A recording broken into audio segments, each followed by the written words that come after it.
Hello and welcome to the NFL Survivor Pool video for week number 11, brought to you by Pool Genius. My name is Stephen Andress, joined each and every week by the lead analyst over at Pool Genius, Jason Lisk. In this episode, we will look at the biggest favorites for week 11 in the NFL, discuss which are the best options for Survivor pools, which are the most risky, and which have the best future value. Also want to let you know that we appreciate anybody that can take a moment and hit the like button, hit the subscribe button. Let us know in the comments as well. Who are you picking in your Survivor pools for week 11? If you have any questions, leave them down there. Happy to answer them for you as we get closer to kickoff. And if you have not tried Pool Genius yet, man, it's a great time. If you're watching this video, chances are you are very deep into your Survivor pools, probably less than 10% of the field remaining. Get that edge over your other Survivor pool contestants. Speaking personally, I use these same Pool Genius tools we're going to show you in this video to take down a $10,000 Survivor pool last year. So go ahead, check out the link in the description to get that 3-day trial for free from Pool Genius. Jason, not much carnage last week, but the big team we red flagged was the Carolina Panthers as really an unjustified favorite in that game against the New Orleans Saints, and sure enough, they went down. Yeah, as it turns out, that was our big fade. We talked about it on the show. I mean, they were just too popular. They got into the mid-20s in a lot of pools. Like, we saw Circa be at 27%. Wow. And, you know, there were like 5 or 6 teams that were bigger favorites. And so our strategy was largely, who do you have? Who can you play against Carolina? Do you have options? We ended up with Seattle as our most common. But it was pretty spread out. Seattle, Denver, there was a mix. There was some Buffalo, unfortunately, that lost there. But we had some Rams pop up. So we have basically everybody that you could think of that was favored by more than 6 was probably in somebody's pick set. And so, yeah, even some Chicago, which got fortunate. But, you know, I think we even talked about Chicago as the leverage play if you were going to be a little riskier directly against the Carolina high popularity last week. And that's how, and it did work out that way. I think if you got through with Chicago, you're happy now. Yeah, absolutely. And let that Bears win be a lesson to any NFL head coach. If you want to pull a Brian Dable and kick a 19-yard field goal from the 1-yard line, you can risk having your key card deactivated on Monday. So hopefully a few lessons for the head coaches out there moving forward. Let's begin NFL Survivor Week 11 and the handicapping of it with the 5 most popular picks for Week 11 as projected by Pool Genius. I'll begin with number 5. It is the Pittsburgh Steelers, a 5.5-point favorite at home against the Cincinnati Bengals. Pool Genius projects 5% pick popularity in this one. Rest disadvantage for the home favorite here in Pittsburgh with Cincinnati coming off the bye. Got some news about Joe Burrow maybe coming back this season, but that certainly won't be this week. It will be Joe Flacco again. We'll see if the bye week did anything to help rest his shoulder up, but a 5% projected pick popularity by Pool Genius for the Steelers in week number 11. Jason, how about number 4? Yeah, number 4 is coming in Green Bay, the team you probably don't want to see if you've lost entries on them in the past, but they're on the road again. They're a 7-point favorite against those Giants, now with an interim coach. You know, but as we're going to see lots of road teams this week, so Green Bay coming in at 10% in 4th. Yeah, certainly the team of that top 1 or 2 tiers in the NFL that you have felt the worst about picking as a big favorite so far this season. That is for sure. But at number 3, the Houston Texans. And as we record here on Tuesday afternoon, we are not sure if CJ Stroud will be the quarterback of the Texans, but as a 7.5-point favorite on Tuesday afternoon, this number is surely shading towards CJ Stroud playing in this game. It will crash if he doesn't and Davis Mills gets another start. We will see about that, though. That's why it pays to be a Pool Genius subscriber, because all of Jason and his team's models and projections and recommendations get updated closer to kickoff with the most up-to-date injury information on all of these teams, and also the market ratings and odds and win projections as well. But as we record Tuesday afternoon, the Texans come in as the 3rd most popular pick in NFL Survivor pools at 13% as more than a touchdown favorite at the lowly Tennessee Titans. Number 2, Jason. Yeah, number 2, just above them at 14%. A team that has been winning lately and has some good matchups coming up. But also this week at Cleveland, Baltimore Ravens are the 2nd biggest favorite on the board this week. And right now, we project them at the second most popular. I think that could switch. You just talked about Houston. I think if we get Stroud playing, that number might rise a little bit, and then the popularity will join it. So I think that's something to look out for. Fair point. One other thing to look out for in that game, which we will get to in just a moment. But first, the most popular pick in NFL Survivor pools for Week 11, as projected by Pool Genius, is on Thursday Night Football, and it's the New England Patriots as a 12.5-point favorite at home against the New York Jets. Pool Genius projecting 41% pick popularity for this one. The Jets traded players at the deadline. Garrett Wilson is reportedly out 3 to 4 weeks. They had another injury at cornerback after they traded their number 1 and number 2 cornerbacks in the last month. They don't have a passing game, and New England has one of the best rushing defenses in the league. So it makes sense why this would be the most popular, but just note it is on Thursday night. So if you have the Patriots available, you're going to have to make a decision before that 8 o'clock kickoff time, roughly on Thursday night Eastern time. So let's get into this handicap in depth here, Jason, as we start. Pull up the data grid, if you wouldn't mind, for week number 11, and let's sort by the Pool Genius win probabilities. And we can see who you and your staff have as the most likely to win this week. And it is the New England Patriots as the only double-digit favorite on the card this week. That makes a lot of sense. So we have 4 teams that are more than a touchdown favorite. The Pats, also the Ravens at the Browns, the Texans at the Titans, assuming CJ Stroud plays, and the Green Bay Packers playing the Giants, who just fired Brian Dable. So briefly, I want to start with the Packers and what you've talked about a few weeks ago when the Titans fired their coach and the research you found with a team in their first game with an interim head coach. Yeah, I mean, we've seen higher variability in those games, right? We've seen situations where it's kind of an unknown. Now, I do think a lot of those bigger results will come earlier in the year, and we're kind of getting to the back half of the year. And I'm not sure this isn't like a Titans disaster situation. I guess you could view it that way. In some ways, they have blown leads, but it's not like, I don't think the Giants have been like completely inept, right? They've been in ball games.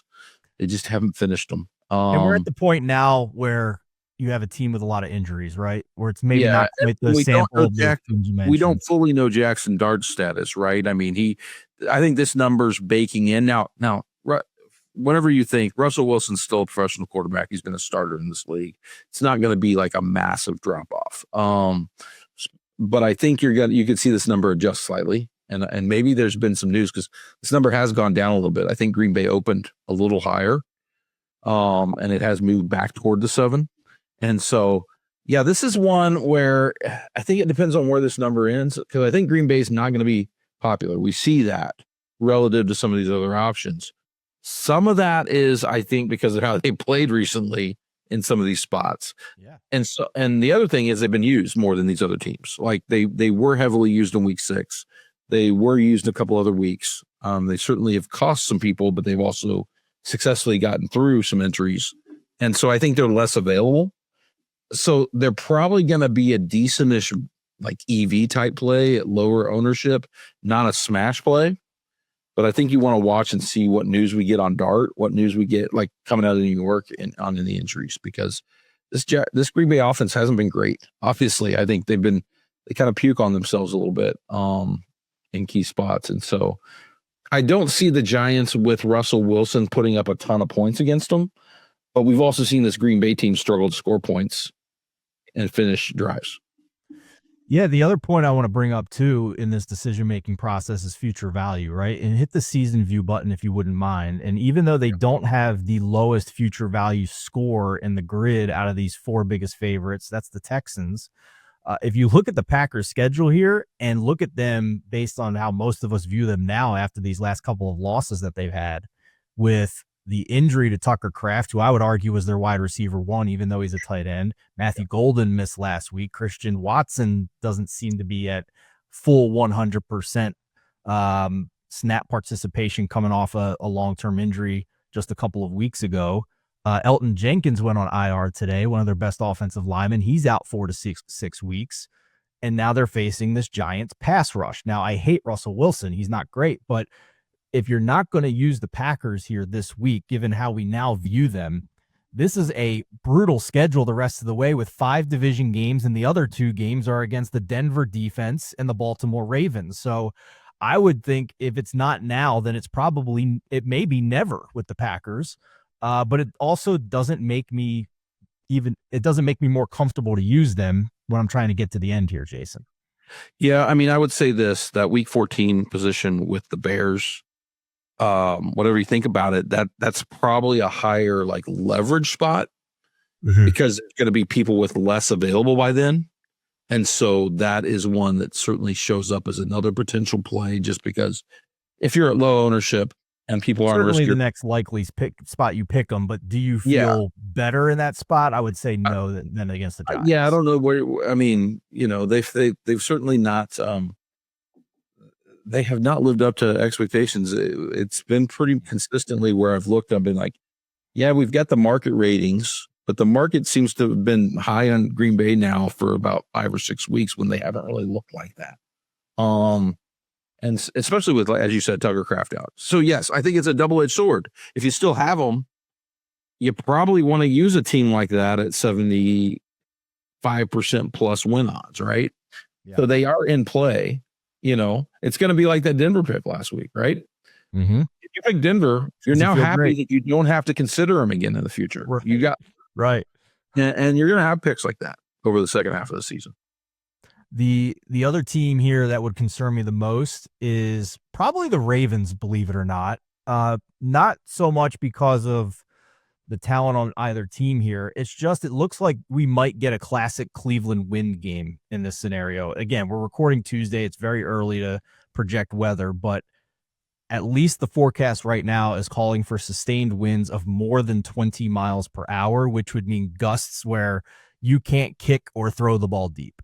So when you get into a situation like that, it kind of increases variance at any given week. I mean, the Ravens are a good team and the Browns are terrible with a terrible quarterback, so it probably doesn't matter, but it just throws up another survivor red flag for me in a game like that, Jason. I mean, I'll go even, I think Baltimore's down my list just because look at next week. Possibly looking at a really big, you talked about all the Jets issues. Well, we think the Ravens are better than the Patriots on a neutral field. They get the Jets at home, not on Thursday. Even if Baltimore gets to 40%, that seems like a smash play. Like just to play against the rest of the pool, if I can play this Ravens team trying to make its push for the playoffs, catching a hapless Jets team with all their issues. So to me, it's a save, right? It's probably a save because, whether Burrow comes back in week 13 or not, which we won't know probably till that week, you could fire them in week 12. Yeah, for sure. Are you agreed with me, before we move on to the second tier of favorites, that the Patriots and the Texans are most likely to be in your top 3 this week out of this tier 4 at the top? Yeah, I mean, Houston's TBD, right? But I think what you can do here, given the nature of the concussion protocol and how it works, this isn't going to be something that goes till Sunday, right? You're going to know probably by Thursday. I think your hope is by Thursday afternoon, because then you can factor it into a decision on New England versus Houston at the latest Friday, because he's going to have to practice. They're not going to put him out there without having practiced by the end of the week. And so, put it this way, right? With the protocol, if he's a DNP on Thursday, you can assume he's not playing in all likelihood. Yes, exactly. And so I think you'll know by Thursday whether he's playing. Now, there's more risk. I think this number's baked in some risk because he had not cleared it. A lot of times you'll hear, oh, he's sitting out this week, but by Sunday they're like, okay, he's back next week, and we haven't heard that. And so I do think there's a realistic risk. It's Davis Mills, and then I think there's some nervy moments for people on deciding, do they want to put their survivor life on Davis Mills? That number might come down to 6, right? I don't see it coming like super low because it's still the Titans. But yeah, they would not be in this group of more than touchdown favorites in that scenario. That's for sure. I think we agree on that. Yeah. Yeah. So I do Yeah, think your that's hope fair. is, by Thursday and you're making the choice between these two or playing them both if you got multiple entries. CJ Stroud was 3 times DMP last week with that concussion. So he did not really advance through the protocol very far. So I'll just double down on what I said before. If he's a DMP on Thursday, I don't think he's going to play. If he's a full participant on Thursday, I think he will play. If he's the dreaded limited on Thursday, then flip a coin. I don't know. That's kind of how I feel about it. Is that a fair assessment? Yeah, I think so. I mean, yes, I think yes, they aren't going to, this isn't going to be like he's got a leg injury and we're going to, you know, the Lamar Jackson thing, limited all week, kind of out there throwing. No, they're not going to have him doing things till he clears concussion protocol. They're going to play it cautiously, especially since they do have the Thursday night game the following week. So I think if it's in doubt, they probably sit him and then bring him back. Just to start getting them ready over the weekend for Thursday is what I would think would happen. Okay, let's look at the second tier of favorites. These are favorites that are more than a field goal favorite, but less than a touchdown favorite this week. I'll just rattle through them real quick. The Steelers are 5.5-point favorites against the Bengals. The Bills are 5.5-point favorites against the Bucks. The Chiefs are 4-point favorites against the Broncos. The Cowboys are 3.5-point favorites at the Raiders, and the Falcons are 3.5-point favorites at the against the Panthers at home. So which of these teams are made your consideration or your short list to possibly make your top 3? Yeah, I think this is a fascinating sub debate because obviously Kansas City's out. Too much future value. You're not going to use them in a spot like this. I think same with Buffalo. Although you could talk me into using Buffalo recently, like catching Tampa as they are now and coming off the loss they just had, you could talk me into maybe trying it, but I'm not. I'm saying probably not. But you have all these teams. You got Pittsburgh at 5.5. Our models are down on that. I kind of agree with our models. I do too. This Pittsburgh team. Okay, so this Pittsburgh team, I think they're bottom 5 in both yards gained and yards allowed. So we know Cincinnati's defense is terrible. But Pittsburgh's allowing a ton of yards and also not gaining them. They're near the bottom of relying on turnovers. So when I'm looking at like favorites, like who above a field goal, like that I don't want to lay or that I'm like afraid to be on, it's teams that have the kind of yardage discrepancy the Steelers do, where they're getting outgained significantly week to week. They beat the Colts in that surprise, but it took 6-0 turnover margin. And I don't think you want to rely on that when you're laying as the favorite. So anyway, I say this to say, I don't think there's much difference between Pittsburgh and these other choices, even though they're 5.5 and these others 3.5. I think there's some interesting debates.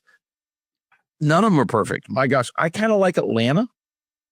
And I know this is like a hold your nose pick, and we show slightly more future value in Atlanta because there is, I think, a week 18 spot that could come up. But I like the revenge angle against that exact team we talked about for the reasons we didn't like Carolina last week, which is Bryce Young again passed for 100 yards. They got significant. I mean, Bryce Young has passed for more than 200 yards once this year. It was his 300-yard game. The towel's been thrown in for me. He's done. Like, he's not an NFL starter. And this was a 30-0 win. You remember, like, the Atlanta knocked people out of survivor pools, but Atlanta significantly outgained them in that game. And so unless there's some voodoo magic, I feel like this is a revenge spot. Now, it is Atlanta returning from Germany. There are factors, but I kind of like Atlanta here if I were to pick among the 3.5s. 3.5s. I don't disagree with you. I mean, they would be on my short list. For sure, out of these 5, I want to save the Chiefs. Want to see it with the Bills against an average to above average team first before I put my survivor life on it with Buffalo. And I agree with the Steelers. Steelers are negative EPA on both offense and defense. I'm good. I don't want to do that, even though the Bengals defense is horrendous. So it would be these two, the Cowboys, the Falcons. You talked about the Falcons. I'll talk about the Cowboys. The Raiders are just awful. Like, what do they do well? Geno Smith now has a deep thigh bruise that's going to limit his mobility and maybe his accuracy. They they can't run the ball, and the Cowboys went out and got. I mean, whether you agree with their process of trading Micah Parsons and doing like all these draft pick swaps to get Quinnen Williams or not, whether you agree with that or not is irrelevant. He's on the team now, and he's a very good player on the inside of that defensive line. So, and it's obviously a high-powered offense. Will it make the Cowboys defense average? I don't know. They were like the worst defense of the past 5 years before they made these moves, but the Raiders are horrendous. So I like that move. And listen, they had that awful tragedy of one of their players taking their own life. I don't know what that means. I'm not going to pretend to try and handicap that. I think it's insensitive, and I think it's pure speculation to try and decide whether that's a positive or a negative for this game. So I'm not even going to make some kind of prediction off of that.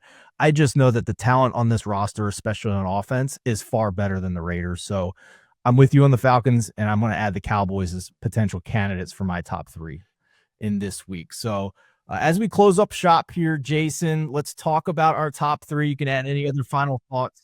Yeah. Well, first of all, we talked about these teams like Dallas and Atlanta and Pittsburgh. I mean, I think in a lot of pools, you probably don't even need to get there, right? Like if you're in a small enough pool, if you're near the end game, I think you're firing New England or Houston or something like that. Like the reason you would consider these teams, I think, is if you're in a really large pool, if you're in one that's going to require you to make multiple picks here coming up in a few weeks, or maybe even this week, where you're looking to be on a contrarian play and take that risk. So I don't think you're getting to those teams. And so I'll give my top 3 this week. I think it does come down. I'm eating the chalk, but I do. Here's the thing. I think New England's at about 55% available in a week 1 start. Now, here's the thing. If you're in a late start, maybe you want to stay off New England because they could push even more popular, but they're plus EV. And to me, it's just like advance through this week, let people take their risks. So I'm probably putting New England number 1 as a 12.5 point favorite in this spot, even though it's Thursday night and all that stuff. So I think New England for me. Number 2, unfortunately, I'm going to bite the nose because I don't know the Stroud situation. I'm going to say Green Bay. Oh, God. I'm going to say Green Bay, number 2, for game theory reasons. I think if you got them, I want to use them here because I do think they're going to be in a lot of pools the lowest owned of this group. I'm a definite save on Baltimore, and then number 3 for me is Houston. So I know that's fairly chalky this week, but I'm going to let other people take those risks unless I'm in a really large pool. And then I'll look at the teams we talked about, Atlanta, Dallas. All right. My top 3, I'm in agreement here. I don't think we need to get cute. There's one favorite on the board that's a double-digit favorite. It's the Patriots. They're playing basically a dead team. Take it and move on and find some more game theory spots down the line here. It also allows me to save 2 very big bullets if you're still alive with the Chiefs and the Bills, and that's very attractive to me as well. So I agree with that. I'm going to make the Texans my number 2 pick. This is assuming that CJ Stroud plays.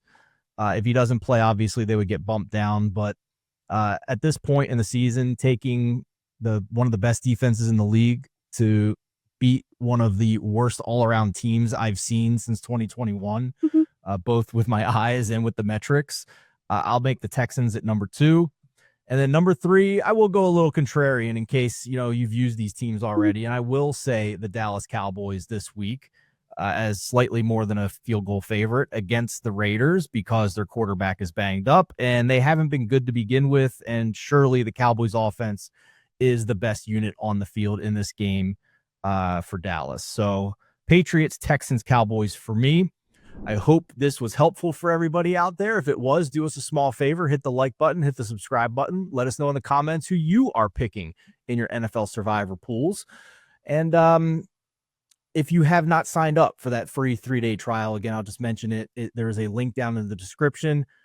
You've made it this far. You might as well get an edge to try and get to the finish line here and cash in these Survivor pools. It's a fantastic tool. It helped me take down a $10,000 pool last year. So check it out. Get that free trial in the description if you haven't so far yet. For Jason Lisk, I'm Stephen Andress. Best of luck with your NFL Survivor picks in Week 11.